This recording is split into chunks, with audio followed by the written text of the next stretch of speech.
नमस्कार, मैं हूं प्रमोद मल्लिक और आप देख रहे हैं सत्यहिंदी.com। आज की बड़ी खबरों पर डालते हैं एक नज़र।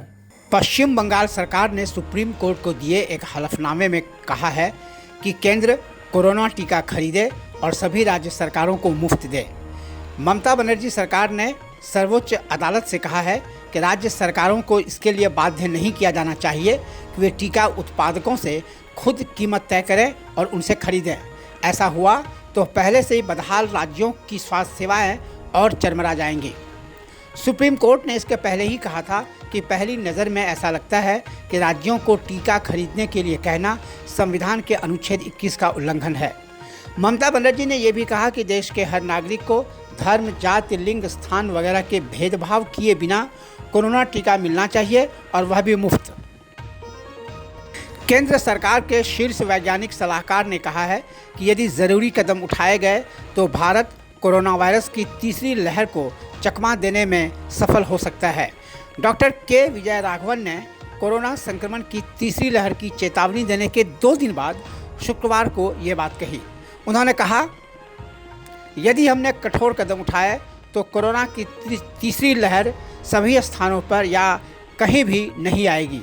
ये इस बात पर निर्भर करता है कि स्थानीय स्तर पर गाइडलाइंस को राज्यों, ज़िलों और शहरों में कितने प्रभावी तरीके से लागू किया जाता है। ये बयान बुधवार के उनके इस बयान के एकदम उलट है जिसमें उन्होंने कहा था, वायरस तेज़ी से फैल रहा है, उसे देखते हुए कोरोना की तीसरी लहर को नहीं टाला जा सकता। केंद्र सरकार ने शुक्रवार को कहा है कि बिहार, हरियाणा, पश्चिम बंगाल सहित 9 राज्यों में कोरोना के मामले चिंताजनक गति से बढ़ रहे हैं। केंद्र सरकार में अतिरिक्त स्वास्थ्य सचिव आरती आहूजा ने शुक्रवार को कहा कि कर्नाटक, केरल, तमिलनाडु, आंध्र प्रदेश, पश्चिम बंगाल, बिहार, हरियाणा, ओडिशा और उत्तराखंड में कोरोना के केस तेजी से बढ़ रहे हैं। हालांकि दूसरे कई राज्यों में कोरोना की गति धीमी भी हुई है। रोज़ाना 4 लाख से ज़्यादा नए कोरोना मामलों के बीच कांग्रेस अध्यक्ष सोनिया गांधी ने नरेंद्र मोदी सरकार को निशाने पर लिया है और मौजूदा हालत के लिए उसे जिम्मेदार ठहराया है। उन्होंने कोरोना पर सर्वदलीय बैठक बुलाने की मांग भी की है। सोनिया गांधी ने कांग्रेस के राज्यसभा और लोकसभा सदस्यों के साथ वर्चुअल मीटिंग की। उन्होंने इस बैठक में कहा कि देश में कोरोना से हालात बिगड़ते जा रहे हैं। इस पर काबू पाने के लिए सरकार को ठोस रणनीति अपनानी चाहिए। सोनिया गांधी ने कहा कि सिस्टम नहीं, मोदी सरकार फेल साबित हुई है। उन्होंने कहा कि मोदी सरकार ने संसाधनों और शक्ति का सही से इस्तेमाल नहीं किया। मोदी के नेतृत्व पर सवाल उठाते हुए सोनिया गांधी ने कहा कि देश को एक ऐसा राजनीतिक नेतृत्व मिला है जिसकी जनता से कोई सहानुभूति नहीं है। कांग्रेस की कार्यकारी अध्यक्ष ने कहा कि कई बीजेपी शासित राज्य सरकारें लोगों को मदद पहुंचाने के बजाय मदद करने वालों के खिलाफ कार्रवाई कर रही है। सोशल मीडिया प्लेटफॉर्म पर सच्चाई लिखने से लोगों को रोका जा रहा है।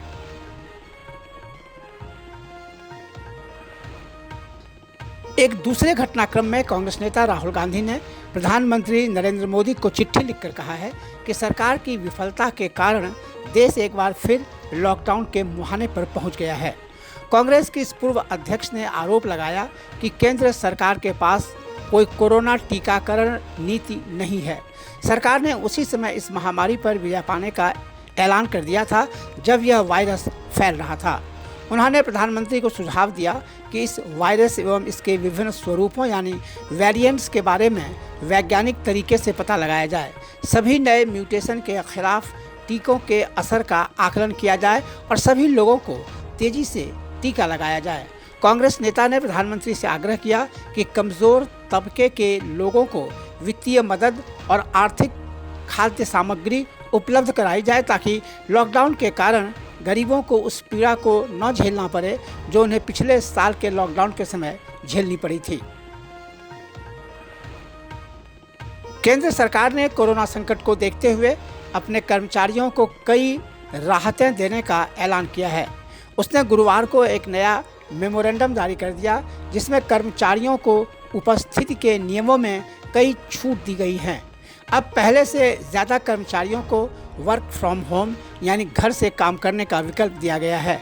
गर्भवती महिला कर्मचारियों और विकलांग कर्मचारियों को अटेंडेंस से पूरी तरह छूट दी गई है। इसके साथ ही कंटेनमेंट जोन में रह रहे कर्मचारियों को भी पूरी तरह से छूट है। केंद्र सरकार का नया आदेश 31 मई तक लागू रहेगा। ऐसे समय जब उत्तर प्रदेश में ऑक्सीजन की कमी होने और अस्पतालों में बिस्तर न मिलने से बड़ी तादाद में लोगों की मौत हो रही है, योगी आदित्यनाथ सरकार ने गायों के लिए ऑक्सीमीटर और थर्मो स्कैनर लगाने का ऐलान किया है। इतना ही नहीं, सरकार ने हर जिले में गायों के संरक्षण के लिए हेल्प डेस्क गठित करने के काम में तेजी लाने के आदेश दिए हैं। मुख्यमंत्री जनसंपर्क प्रकोष्ठ की ओर से जारी एक बयान के मुताबिक गायों के संरक्षण के लिए राज्य के सभी जिलों में 700 हेल्प डेस्क बनाई जा रही है। इसके अलावा 51 ऑक्सीमीटर और 341 थर्मल स्कैनर भी उपलब्ध कराए जा रहे हैं।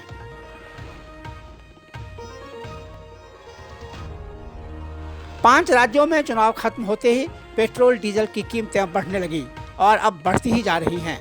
आज लगातार चौथे दिन पेट्रोल और डीजल के दाम में इजाफा हुआ है।